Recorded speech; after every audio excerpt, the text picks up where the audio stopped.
ANC is wrapping up its NEC meeting at Nasrec today after what's been described as an onslaught against President Cyril Ramaphosa by the so-called RET faction. However, the president appears to have emerged unscathed as the Integrity Commission did not recommend he steps aside, and the meeting was mainly focused on preparations for conference. There's some activity at the meeting venue this morning, and that's where we find Govan Whittles. Govan, there's a lone wolf there who is doing what?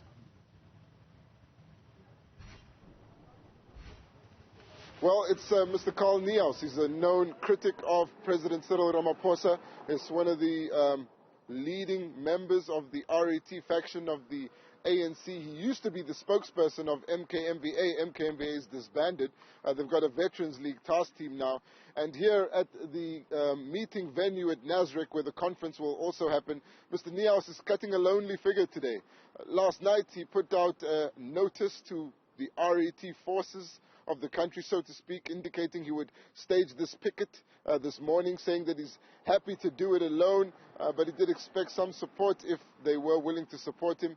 And of course he's here to call for the president to go. He's done this before at a number of NEC meetings. Today he's here on his own. He'll speak to us for just a moment. Thank you so much for your time, Mr. Niehaus. So you've said that you were willing to come here and protest alone. But it was an expectation that some of the RET forces would join you. Do you believe that it's more difficult now to get people to support your cause?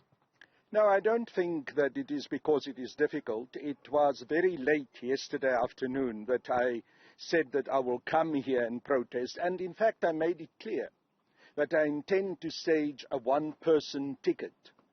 This picket is a one-person picket because internationally, one-person pickets are well known. The message is the important issue, and the message to the National Executive Committee of the African National Congress is that Cyril Ramaphosa must go. He has committed serious crimes that are delineated in the charges that have been laid against him by Mr. Arthur Fraser.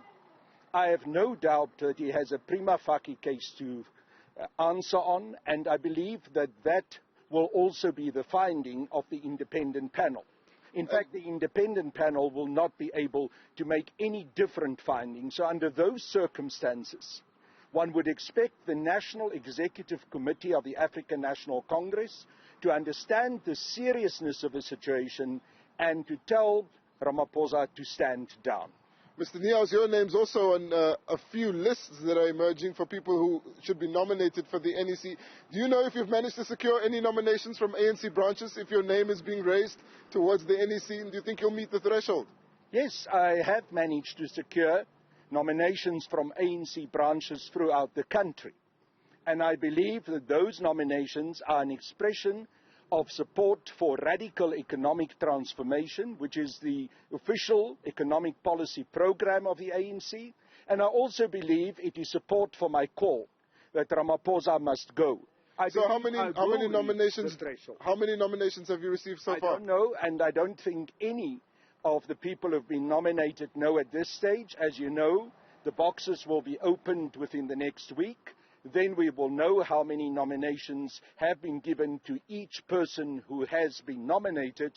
But I do believe that I've passed the threshold and that I've received support throughout all 9 provinces in the country. Well, we'll definitely check up on that. That's Mr. Carl Niehaus outside the venue of the ANC NEC, staging a one-man picket. The official nominations tally will be revealed on the 24th. Got commitment from Paul Mashatile, the Acting Secretary General, that those names will be made public. Of course, we'll follow that on Newzroom Afrika.